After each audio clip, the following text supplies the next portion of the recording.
No son solo las facultades intelectuales las que hacen del hombre la criatura más completa y perfecta de la creación.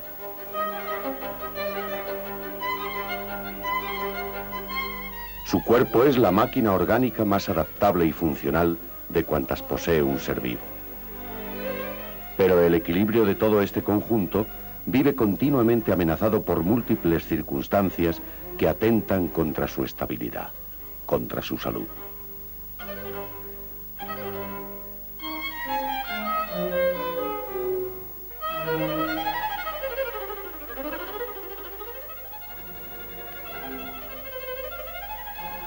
La historia de la lucha sin cuartel contra la enfermedad y el dolor es tan antigua como estos mismos.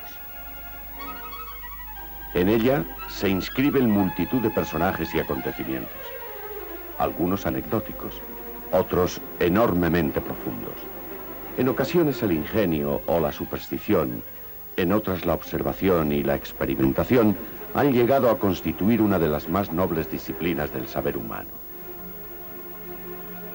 la medicina.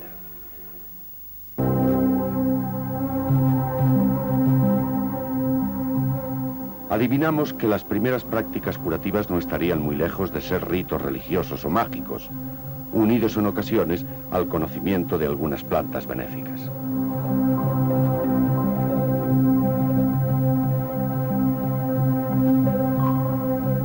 El papiro Ebers, escrito en Egipto hacia el 1500 a.C., es uno de los más antiguos documentos médicos que han llegado hasta nosotros. Contiene instrucciones para tratar todas las enfermedades conocidas en aquellos momentos, desde el dolor de cabeza hasta la mordedura del cocodrilo. Esta medicina venía de siglos anteriores.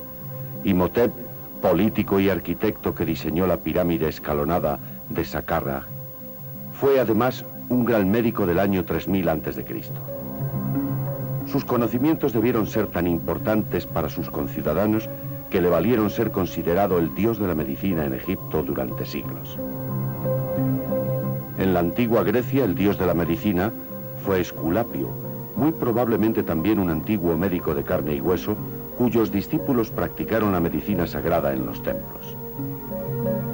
No sabemos mucho de los sistemas de curación empleados, pero sí han pervivido los ecos que indican el gran impacto que tuvo aquella medicina divina.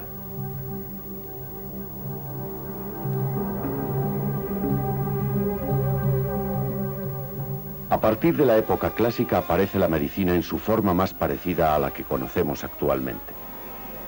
En su nacimiento tiene gran importancia la personalidad más influyente de toda la medicina antigua: Hipócrates de Cos.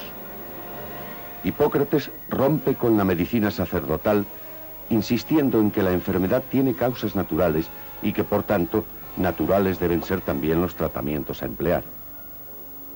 Salud equivale a equilibrio, según Hipócrates. Equilibrio de los 4 humores o sustancias fundamentales que contiene el cuerpo humano.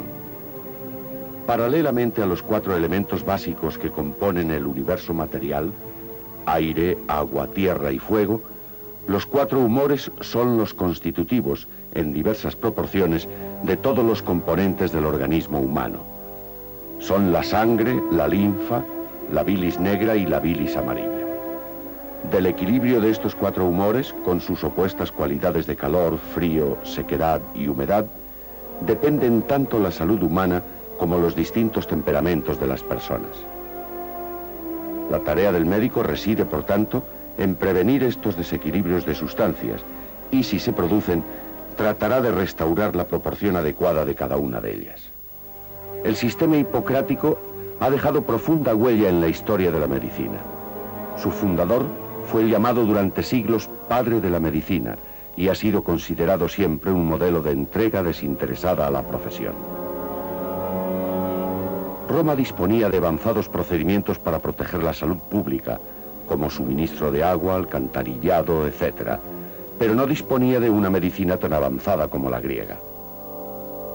En realidad, desconfiaban de ella, y no fue hasta que Julio César permitió obtener la ciudadanía romana a los médicos griegos que estos pudieron ejercer su profesión en el imperio. El mayor de estos médicos griegos instalados en Roma fue Galeno, suprema autoridad médica hasta hace muy pocos siglos. Fue médico de 3 emperadores y escribió más de 500 obras. Su mayor arma fue la práctica de los estudios anatómicos, aunque por razones culturales de la época tuviera que hacer sus disecciones sobre cerdos y monos. Su autoridad fue tal que sus errores, que también los tuvo, impidieron el progreso de algunos aspectos de la medicina durante siglos.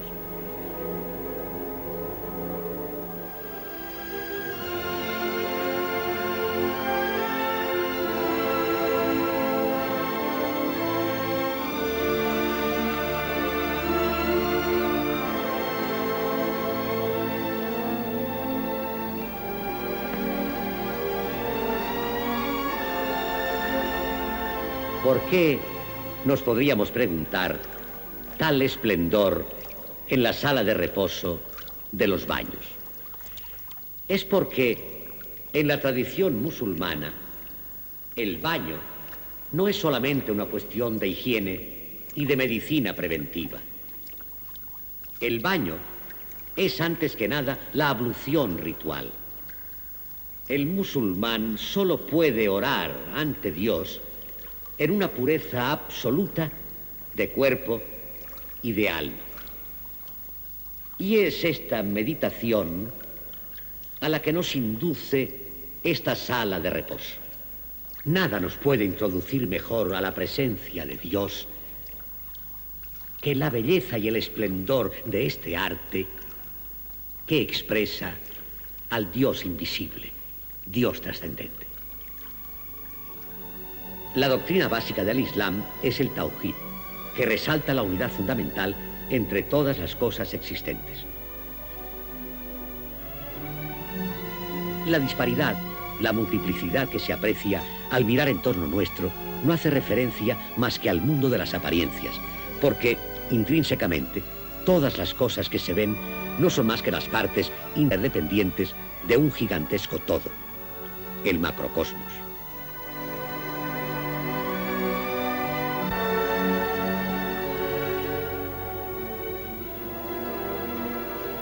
Esta doctrina se entiende perfectamente y adquiere pleno sentido al observar al ser humano, porque en él es evidente la más absoluta unidad, aunque esté constituido por diversos órganos interdependientes. También existen unidad e interdependencia entre las personas y el medio ambiente que le rodea. Y hay también unidad entre el cuerpo físico y las facultades psíquicas, como la medicina psicosomática viene también a enseñarnos. El hombre, reuniendo así en su unidad todos los grados del ser, es un completo microcosmos que reproduce en pequeña escala todo el universo. La más perfecta expresión de esta unidad es la armonía entre todas sus partes, el equilibrio. Equilibrium with the world outside, equilibrium within the body. Equilibrio con el mundo exterior, equilibrio dentro del cuerpo y equilibrio vertical entre el cuerpo, el alma y el espíritu del hombre.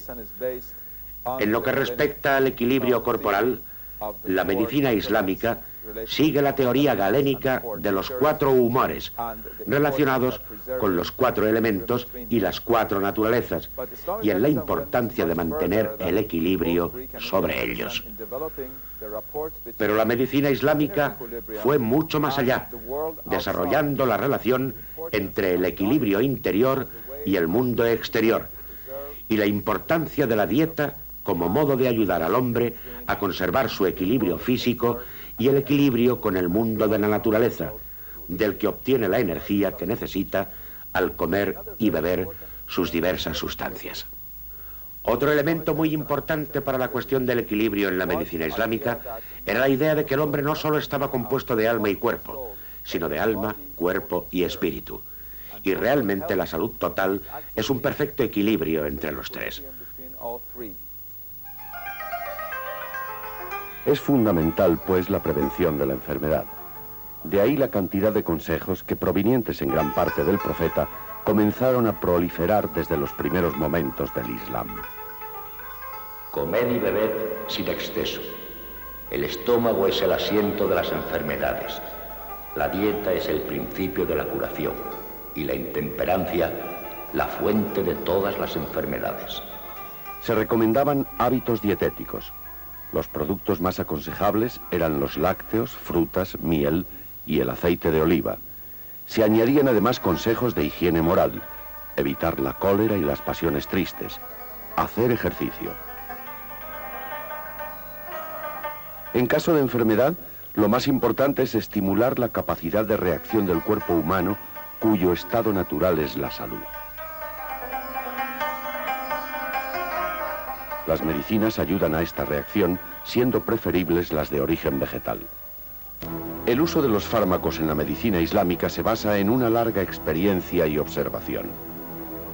Las drogas se suministraban de acuerdo con el temperamento de la persona y siempre tras haber sido comprobada su eficacia durante generaciones. A las fuentes de farmacología persas, hindúes y griegas, los médicos del Islam incorporan un buen número de sustancias medicinales. El célebre Ibn al-Baitar de Málaga, en el siglo XIII, dejó descritas en su Suma de Simples más de 1400 sustancias. Se llamaban simples a los medicamentos que constaban de una sola sustancia. Eran preferibles a los compuestos, de los que el más célebre era conocido como triaca, y estaba compuesto por unas 30 sustancias distintas. Solo se acudía a la triaca si había que salvar a cualquier precio a un rey, personaje importante, o a un enfermo gravísimo. No doy prioridad ni a los antiguos por su antigüedad, ni a los modernos por el hecho de serlo. Me apoyo en la experiencia y la observación. Solamente doy los remedios que tienen una eficacia constatada y probada por la experiencia. Estos remedios eran usualmente expendidos y preparados en farmacias normalmente anexas a los principales hospitales. Los precios habían de ser razonables y el farmacéutico no debía enriquecerse. Debía hacer pagar el precio justo a los que tienen bienes, tener consideraciones con los demás y dar los remedios gratis a los pobres. Casi todos los médicos famosos se ocuparon también de la farmacia. Como dice el Corán, Alá no ha creado la enfermedad sin instituir un remedio para ella. Además de los remedios, la medicina islámica usaba normalmente de purgantes, sangrías, lavativas y ventosas. A la cirugía no se debía recurrir sino cuando los demás recursos fracasaran, lo que no impide que se conocieran y practicaran multitud de operaciones para las que se desarrolló de modo importante el instrumental quirúrgico.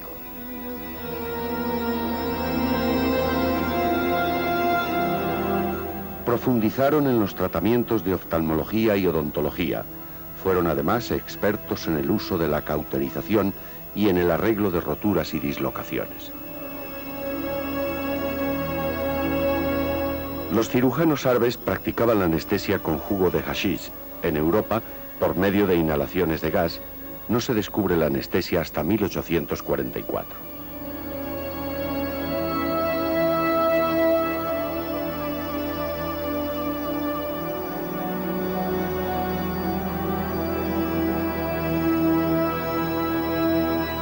Enfermedades mentales y obsesiones se trataban con curas de sueño a base de opio.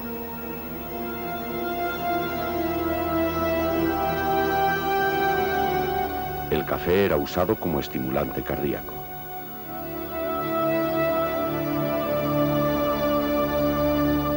Ya en el siglo IX aparece el primer médico importante del Islam, Al-Tabari, que fue anatómico, pero cuyo mayor mérito estriba en haber tenido como discípulo a la primera figura trascendental de la medicina islámica, Al-Razi, conocido en Occidente como Races. Como director del más importante hospital de Bagdad, obtuvo una enorme experiencia clínica. Formó a un gran número de médicos y escribió 56 obras de medicina. La más importante de estas fue la Gran Enciclopedia Médica.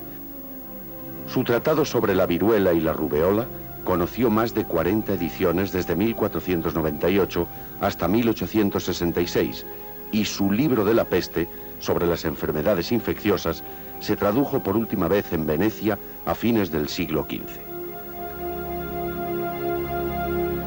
Fue el primero en escribir sobre las enfermedades infantiles y en todos sus escritos trata las enfermedades con criterios actuales. Unas palabras suyas pueden resumirnos su modo de pensar y de ser. La verdad en medicina es una medida que no se puede alcanzar. Todo lo que se pueda leer en los libros tiene menos valor que la experiencia de un médico que piensa y razona. La lectura no hace al médico, sino el espíritu crítico y el talento para aplicar a los casos particulares las verdades de las que tiene noticia. También en el siglo X surge otra gran figura, Abul Qasim al-Zahrawi, conocido entre los occidentales como Abul Qasis. Compuso una enorme obra en 30 volúmenes que llamó Al-Tashrif. Fue una guía definitiva para los cirujanos hasta épocas muy recientes. Reconoce en su libro que no ha habido grandes progresos entre sus compatriotas a causa de la prohibición de la disección, humana o animal. Trata primero la cauterización, para pasar después a las intervenciones con bisturí, ojos, dientes, obstetricia, extracción de flechas y otras operaciones. Conocía la operación de bocio y la traqueotomía, y cauterizaba algunos tipos de cáncer. En el caso de las úlceras intestinales parece que hablaba bien de la acción de las mordeduras de hormigas como un buen medio de sutura en lugar tan inaccesible del organismo. También de este periodo son los célebres oftalmólogos de Bagdad, Ali Ben Isa y Al-Mausili, que conseguía curar las cataratas por succión con una aguja hueca. Y sobre todo, una de las más importantes figuras del pensamiento islámico, Abu Ali ibn Sina, el Avicena de la escolástica latina. Pasó en Persia toda su vida desempeñando diversos cargos políticos, además de su ingente tarea científica. Sistematizó toda la ciencia médica en su célebre Canon, que ha sido quizás la obra de mayor influencia en la historia de la medicina. Impresa en 1473, en 1500 ya se habían hecho 16 ediciones. Sus métodos para diagnosticar la pleuresía, la neumonía y la peritonitis fueron clásicos durante siglos. Hizo importantes estudios sobre el contagio y las epidemias y en general no hubo campo médico sobre el que no hiciera importantes contribuciones. Uno de los tratamientos más eficaces consiste en acrecentar las fuerzas mentales y psíquicas del paciente, darle valor para luchar, crear a su alrededor una atmósfera agradable, hacerle escuchar buena música y ponerle en contacto con personas de su agrado. Fue enormemente erudito y minucioso, un trabajador incesante, como lo demuestra la amplitud de sus escritos en filosofía, matemáticas y astronomía. Paradójicamente, fue víctima de un exceso y murió de una indigestión mal curada el año 1086. Egipto se convirtió en otro importante centro médico bajo el gobierno de los fatimíes en el siglo XIII. Su principal figura fue Ibn Nafis, que descubrió 2 siglos antes que Servet la circulación pulmonar o circulación menor de la sangre, dejándola perfectamente descrita en textos que parece probado Servet conoció.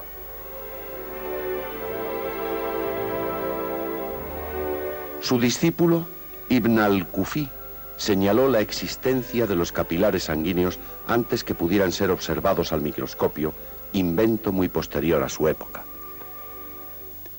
Y hubo muchos más. Pero concluiremos mencionando solamente el alto nivel con que prosiguió la Escuela de Córdoba, de cuyos componentes son de destacar la familia Ibn Zur, Abenzoar, el filósofo y médico Abentofail y el judío Maimónides, que llegó a ser médico personal del sultán Saladino, uno de los principales protagonistas de las guerras de las cruzadas. Estas guerras fueron uno de los principales vehículos de transmisión de la medicina árabe a Occidente, al igual que de otros muchos aspectos de la cultura islámica. Los caballeros cristianos conocen allí y aprecian el alto nivel de los hakim árabes, transmitiendo noticias, tratados y listas de medicamentos al continente europeo. Otras vías de penetración fueron la Escuela de Medicina en Salerno, Sicilia, donde en un ambiente de fraternidad científica convivieron médicos latinos, griegos, árabes y hebreos. Y la península ibérica, desde la que la medicina andaluza se transmitió a las cortes de los principales reyes cristianos de la época.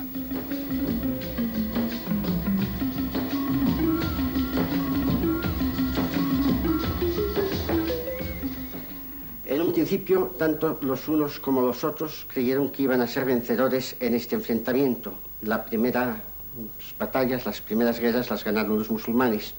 La segunda, la de las cruzadas, empezó siendo un triunfo para los cristianos, pero estos se dieron muy pronto cuenta de que no podían conseguir la victoria militar, ni aunque se aliasen con los mogoles que acababan de aparecer en pleno siglo XIII en el Próximo Oriente. En vista de que no había manera de que una religión sobrepasase o convenciese a la otra de que estaba equivocada, se empezó la polémica discursiva, es decir, de diálogos. Ya antes había habido intentos de lo mismo en la época bizantina, pero es ahora cuando empieza un orientalismo occidental que está encarnado por Raimundo Lullo, que aprende el árabe y que incluso escribe algunas de sus obras para intentar convencer con los mismos argumentos de la dialéctica musulmana que el cristianismo tiene la superioridad sobre el islamismo. No lo consiguió. En definitiva, puede decirse que después de 13 siglos de enfrentamientos, amistad, reconciliaciones, en los últimos 80 años se ha hecho un gran esfuerzo de aproximación por ambas partes y que hoy en día, siguiendo un hadiz antiguo, no vacilarían en rezar juntos el Padre Nuestro. Volvamos, para concluir, a inspirarnos en la teoría de los 4 humores. Se dice que estos están representados en las 4 cuerdas del laúd árabe, a las que posteriormente se sumó una quinta, que representa el aliento vital, la respiración. Las facultades anímicas de la persona pueden, en función de los 4 elementos, tender hacia la expansión, esto es, a la alegría y el placer, o hacia la contracción, el miedo y la angustia. El alma se expande, se hace sutil si es capaz de asimilar la mayor cantidad de formas posibles. Se contrae, se endurece, si por el contrario se aferra a una sola forma de vida posible. Acompañados por la música del laúd, que siempre suena con el objeto de restablecer el equilibrio de nuestra alma, expandiéndola, oigamos las palabras que nos dejó escritas Ibn Arabi como testimonio de que había alcanzado la mejor de las medicinas. Mi corazón se ha hecho susceptible a todas las formas posibles. Es pasto para las gacelas, convento para los monjes, templo para las imágenes de la divinidad, Kaaba para los peregrinos, las tablas de la Torá y el libro del Corán. Mi religión es la religión del amor y la comprensión. Donde quiera que se vuelvan sus cabalgaduras, ahí están mi religión y mi fe. Y eso quiere decir, ni más ni menos, que el cuadrado se ha convertido, por fin, en un círculo perfecto.